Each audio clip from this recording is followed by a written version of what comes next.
You're listening to the Post-Apocalyptic Media Podcast.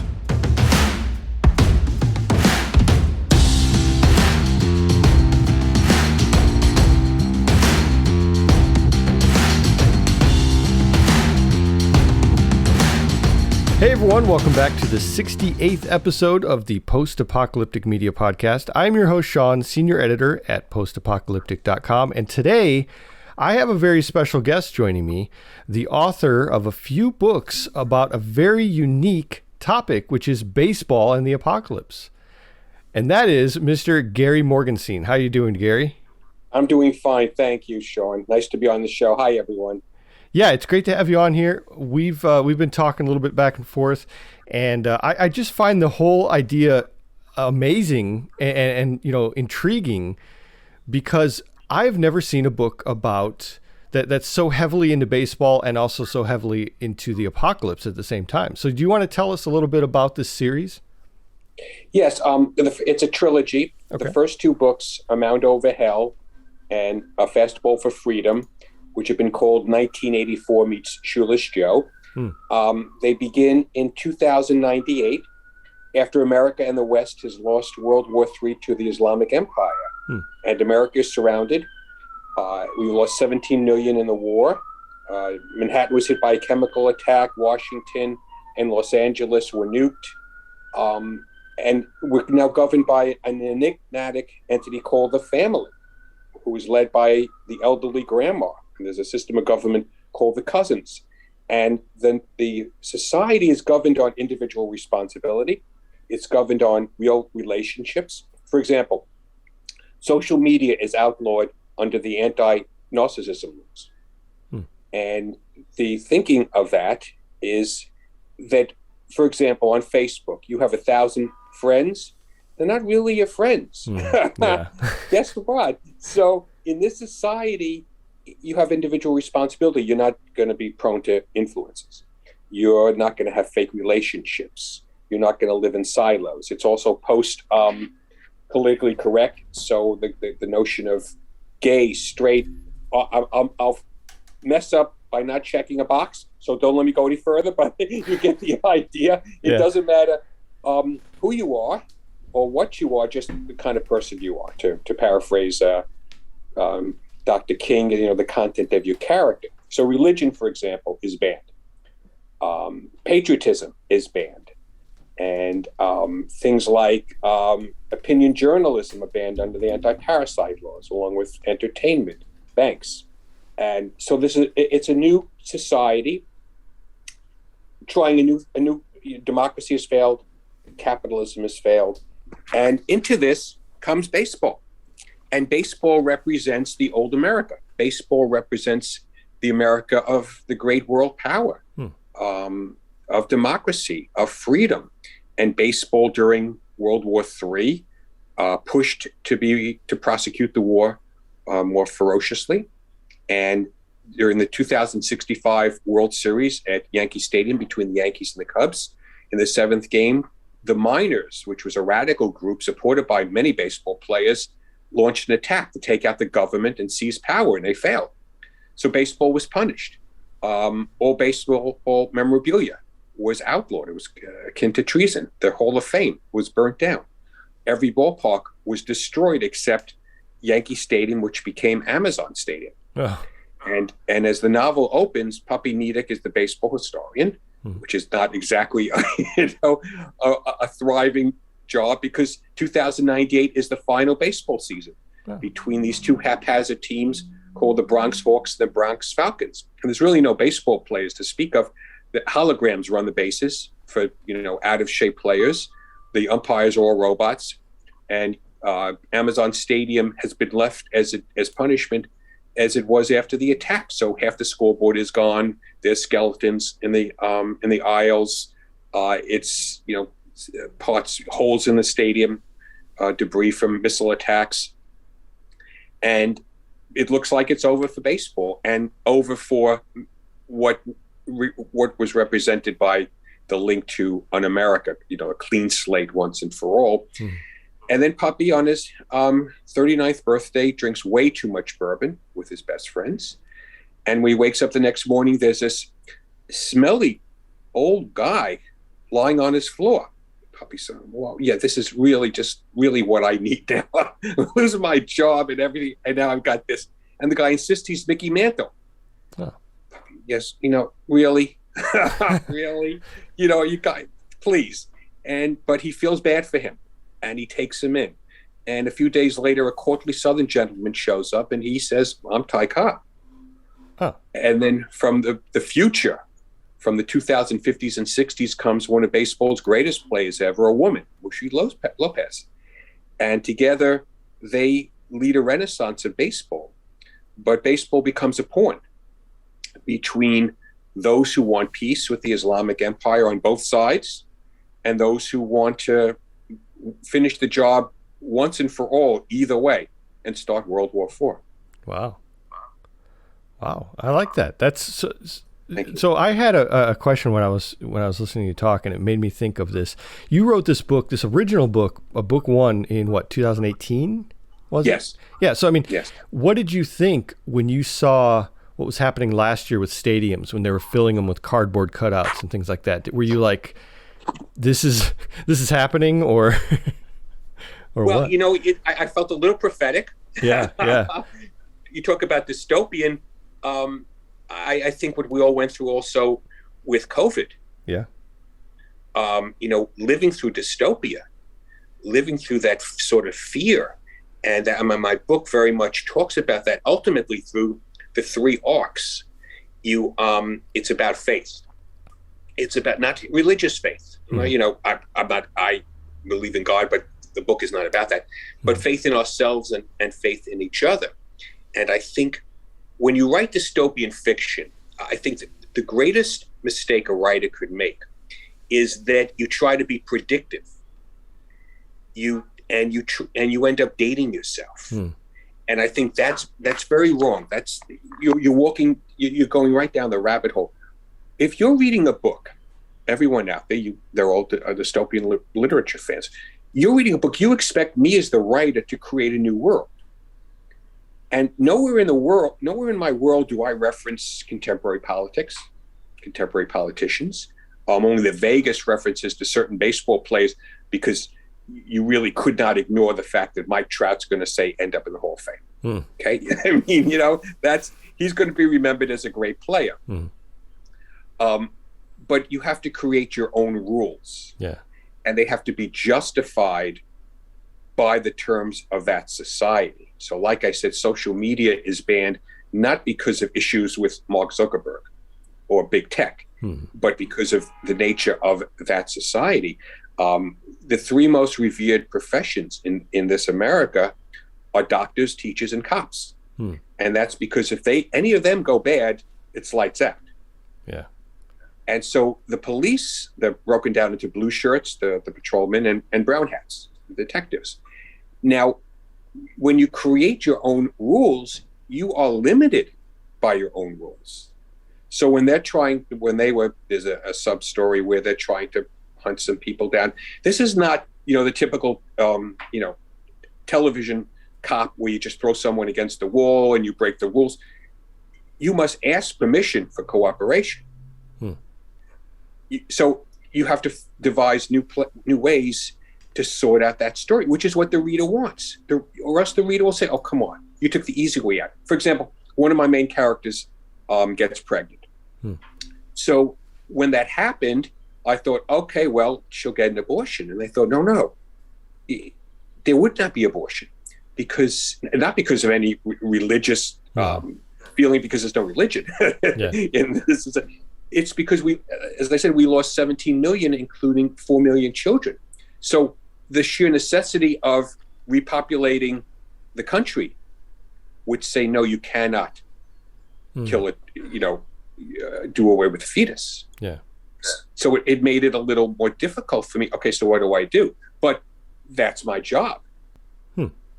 Yeah, I can see that. So you're making your own world. You're making, and like you said, you're not constrained by you're affected by and influenced by, but not constrained really by modern, things that are going on right now. And I guess that completely makes sense. And so you have written this Now, I've looked at your previous books you've written, and you've written a lot of baseball centered books. Yes. So I mean, you're a big fan, you'd say. Yes. So this is I grew up. Yeah. so this is something that you've probably planned for a long time. Well, where did the apocalyptic part come in? Were you always a big fan of that as well? Oh yeah, I love science fiction. I'm a political junkie, and this is very much political because I create worlds. Because I'm talking about the death of democracy. There's nothing preordained about America remaining free. I mean, where's that written? Because we have laws. Well, they're only as good as if people fight to maintain them. Otherwise, it's gone. Yeah. I mean, because America can be called, I guess, not so much an empire, but a great world power. Should we start listing all the great world powers who died? Again, there's nothing history is micro. It's individuals doing it. It's not, you look back and you think, oh, there's great trends and these great leaders.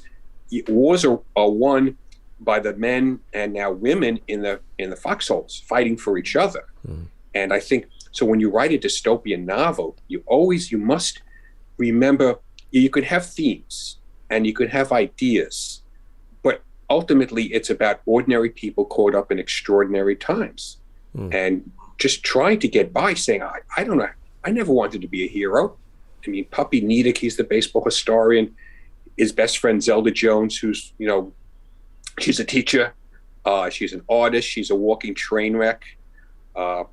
Pablo Diaz, he's kind of a somber dentist. I have a great cast of characters, but it's about the people and the decisions they make and the bad decisions sometimes they make. And I think also as a novelist, you must allow your characters to be flawed. And you also have to not plant a flag and say, oh, this is a bad guy. This is a good woman. You know what I'm saying? Yeah. That's for you, Shawn, and everyone out there to decide. I'm not thinking for you. There's no right or wrong. If you read my novels, whatever unless you get a fact completely wrong, but otherwise it's how you interpret it. It's my blue is not your blue. And I think it's with dystopian literature, it's really asked of you to create something different and to create something where the reader goes, huh? Yeah. Well, that's cool. Yeah, I mean, I would say, and you probably agree with this, that the whole one of the biggest draws of this type of genre is the reluctant hero, and yes. and we can see that in ourselves, where we can say, oh, I don't know if I could do that, but then you read this book and you're like, well, wait, maybe I could do that. Maybe I could go out on this adventure if I was forced into this situation. Yes, Frodo Baggins. Yes, exactly. Right? Exactly. We're all, the great hero. He just, all of you are fools, so yeah. I guess I have to take the ring to Mordor. And I think that's what happened. But don't you think that readers identify with that and prefer that? Oh, yeah. Yeah, definitely. I can only speak for myself, but yeah, definitely. When I read something that I'm getting out of my element, my everyday element, into something that I would kind of out of my comfort zone. And that's exactly, it's one of the main reasons why we read, I would say. So, yeah. Yes. I have, sometimes the superhero movies, I know they're flawed but still they can fight for a monster half an hour and be okay. Mm-hmm. Right. Yeah. They're still not quite people. Yeah. And I think sometimes we rely too much on that. Yeah, that's absolutely true. Well, what are some of your influences throughout the years in post-apocalyptic media? Well, I'm a big fan of Philip K. Dick. Okay. Because the sort of wackiness of a world and society which is just off kilter, and the ordinary person caught up in it, going, "What? This isn't right." I love Robert Heinlein, Ray Bradbury. Yeah. Just for pure literature, Ernest Hemingway. I think also what's important there's a lot of humor in this book.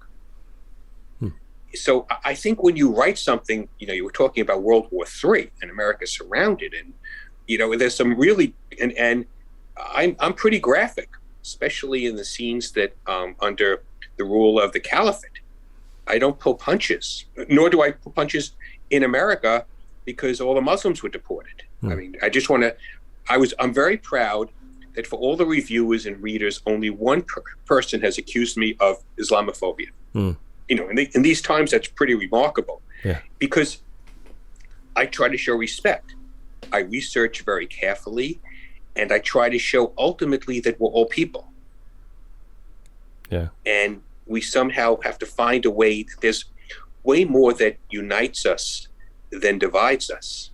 And I mean, I wish I could say that, well, this author of dystopian baseball influenced me, but I'm sure there have been other dystopian baseball novels, but not a lot. You know, also part of the reason is that most science fiction writers, dystopian writers, don't think baseball is going to be around anyway, which you know is quite possible if it keeps going on like this. You know, shooting itself in the foot. So I don't think it's, you know, this. When you think about the futuristic sports, it's like rollerball, right? That sort of stuff. Yeah, I think that's important too. There's a show that just came out on HBO last year. I don't know if you saw it. It was called Station 11. Yes, yeah. Yeah, and I think it's kind of in that same way where they're holding on to theater. You know, they're holding on to theater. They're doing a touring theater troupe, and they're saying this is their life. We're trying to bring this back, and holding on to this as kind of a last bastion for, you know, making it through all the crappiness. You know, so I think that's it. Kind of sounds like your book is along those same lines. Yes, absolutely. Yes, it's what we hold on to. Yeah. You know, in wars, at the end of the day, people, you know, look at each other and say, "I'm hungry. What's for dinner?" In World War II in London, during the German Blitz, when the Luftwaffe was bombing London every night, at first the government canceled theater. Now, like the British, you know, have a certain fondness for theater, right? And people were really upset. So the government reinstated it. And apparently, if there would be a performance during an air raid drill, they would make an announcement from the stage, or they signal with lights. And generally, almost all the audience stayed. Carry on, right? I mean, that's the birth rate went up in London during the attack of the Luftwaffe. So you can't underestimate the strength of the human spirit, and I think dystopian literature celebrates that. Whether it's going to be baseball, for whatever the reasons, or it's going to be theater, it's going to be any number of ways that people hold on to something. People want to survive. That's how we made it. Yeah, great points. What about, you said you saw Station 11. Are there any other current shows or books or movies or anything that you're really into? I loved The Man in the High Castle. Oh, okay, yeah. The alternate history. Yes, yeah. I love the history. Again, because I'm a huge history buff, and it is just, you know, with the roll of the dice, so much could be different. Yeah. It's just, I mean, we could go on and on. I'm not going to, you know, start pontificating, but so many instances in history, you know, it's a whim, it's a chance, it's a fluke. Something happens that should not have happened. You know, famously, why did Adolf Hitler stop the Panzers before Dunkirk? Right? I mean, he could have wiped out the British Expeditionary Force and the rest of the French army, and he stopped them. There were various reasons, but had he not, he did not have a lot of opposition. Yeah. You know, it's just on and on. You could, you know, an assassin's bullet. And so when you do literature, you have to create those worlds, but you also have to do it credibly. Yeah. And you can't take easy ways out.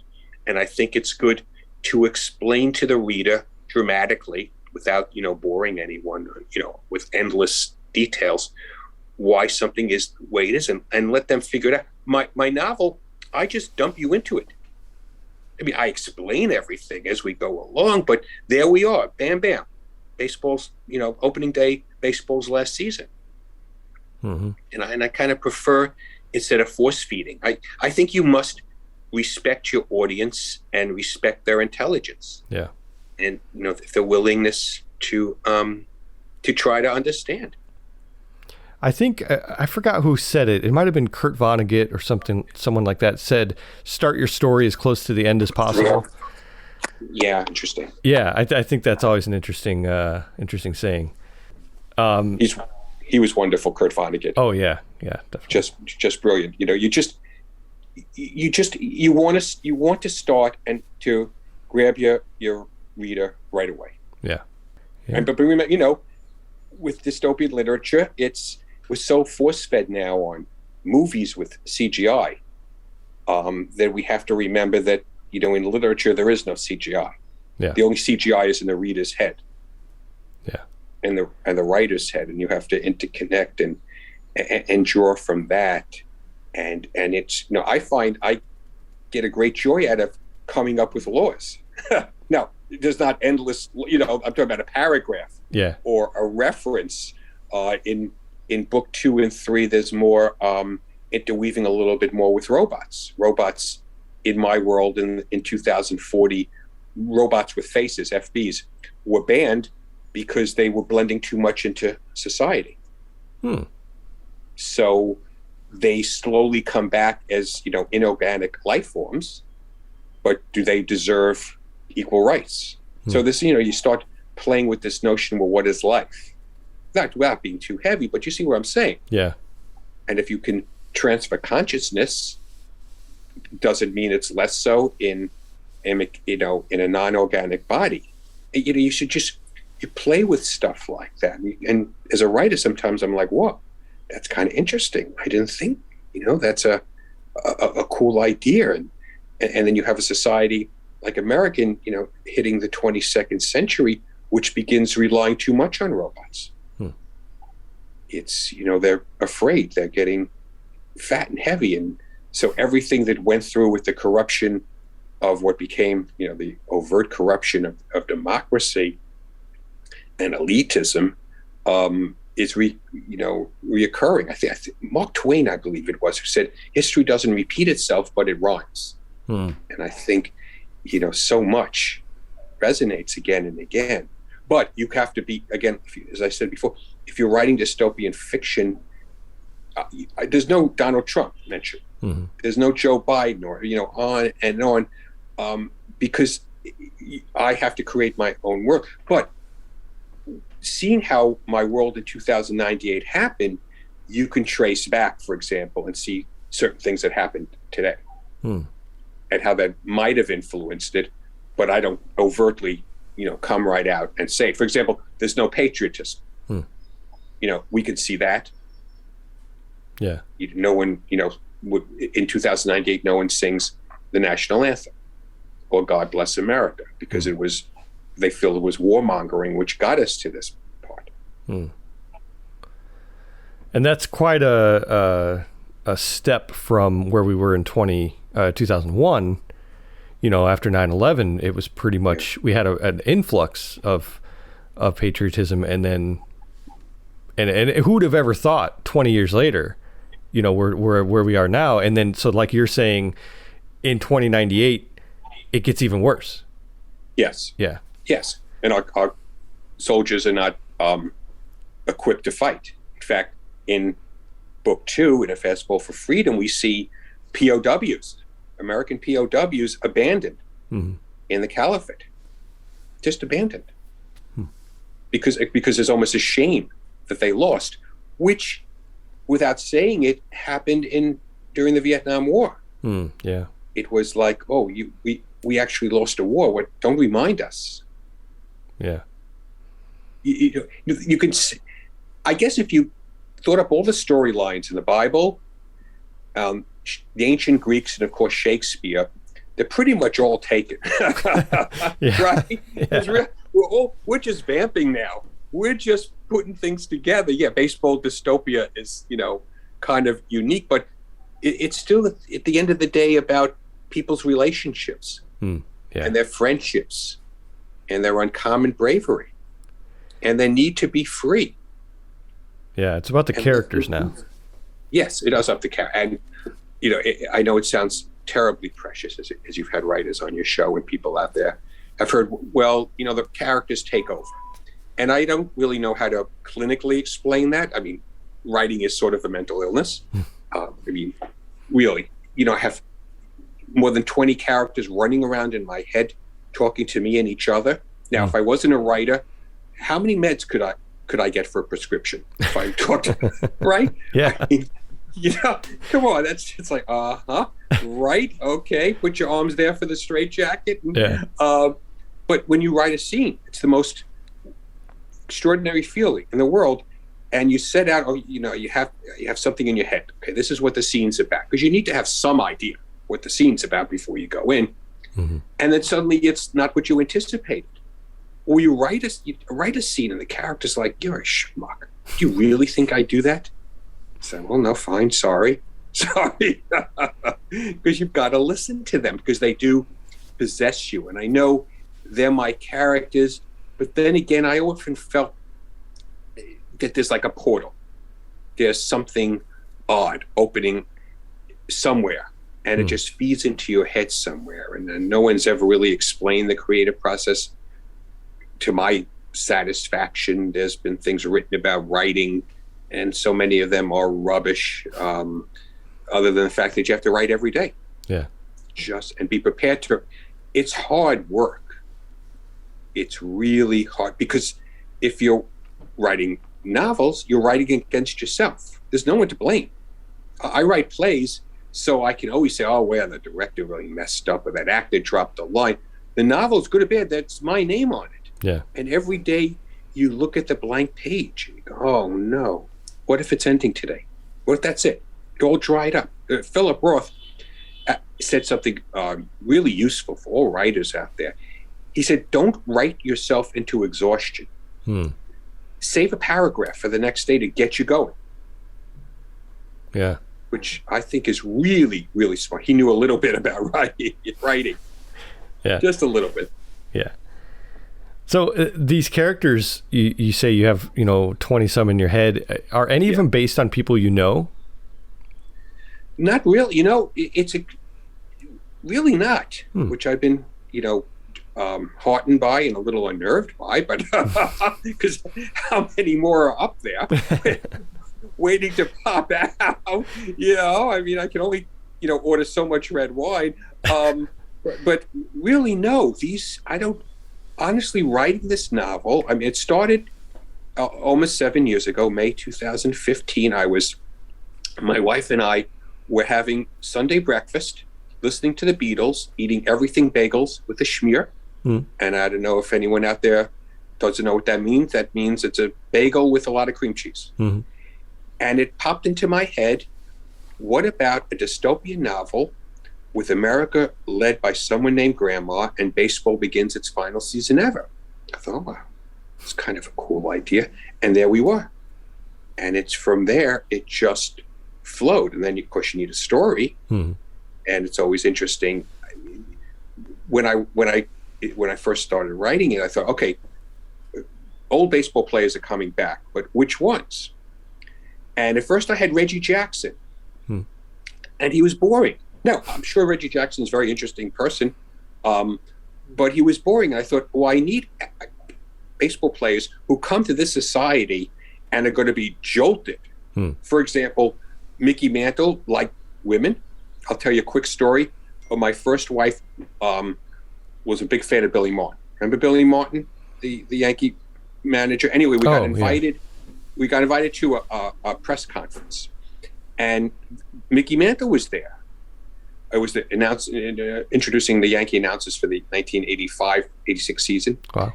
And Mickey Mantle just looked at my wife up and down. Just, head to toe. And she grumbled, that's terrible. I said, what's the Mick?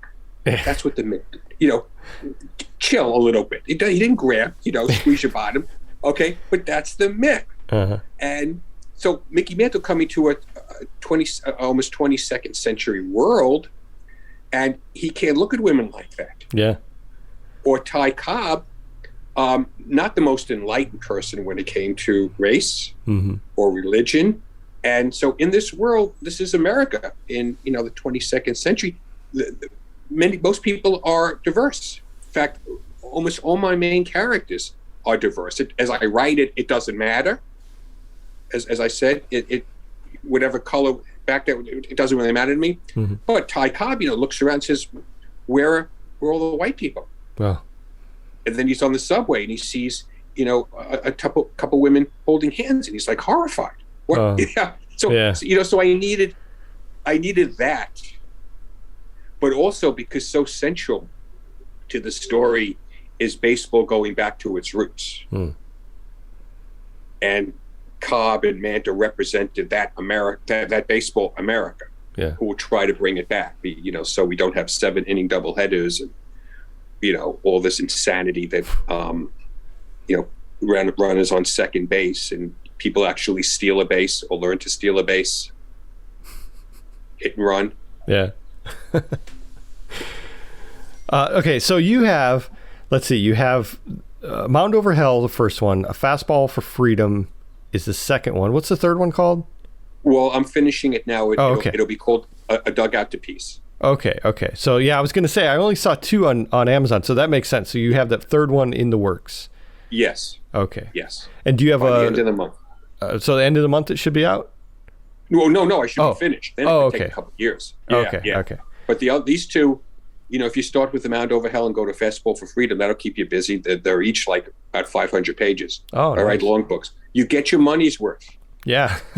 No, none of these disposable 200-page novels. You're giving Stephen King a run for his money, huh? Yes. Well, yeah, and say a novel's 500 pages published, that's like 700 manuscript pages. Oh yeah. Yes, plus all the folders for the deleted scenes. Oh yeah. Because so I take out a scene, but I don't throw it away because you never know. And sometimes I said, "Oh, thank God, I saved that. There was something to be salvaged. There were parts in it that I needed." So you think you'll keep going with the series until it's done, or any? Yes. Number? Well, yeah. Once I finish book 3, that's it. That's it. Okay. Then I just I'm going to focus on my plays for a while. One of my plays, Tomato Can't Grow in the Bronx, just opened in Freehold, New Jersey. I have another play, a Black and White Cookie, opening the Tank Theater in Manhattan in July. So yeah. So you're a busy guy. You stay busy. Yes, I try to. Yeah. You just want to touch people one scene, one line at a time. That's really what it's all about. I'm a storyteller. And at the end of the day, what I do is no different that's been done, for thousands of years. You sit around a campfire and you tell stories. Yeah. All right. Well, hey, I appreciate you being on the show. This was interesting stuff. I learned so much more about, when you first get that baseball / post-apocalyptic dystopia thing, a lot of people might be scratching their heads. I think that now this makes sense. What you've described, it makes sense, and it sounds really intriguing. Thank you. Yeah. So I want to thank you for being on the show. Again, check it out. It's all, the first 2 books are on Amazon. You can check those out. I will have links to all that in the show notes for today if anyone wants to go check that out. And like you said, the third one is in the works, coming soon, last part of the trilogy. So again, Gary, thank you so much for being on the show. And we hope to have you on maybe after that third book. Yes, I'd love to. Thank you again. And thank you everyone for listening. All right. Thanks again. Take care. Bye-bye.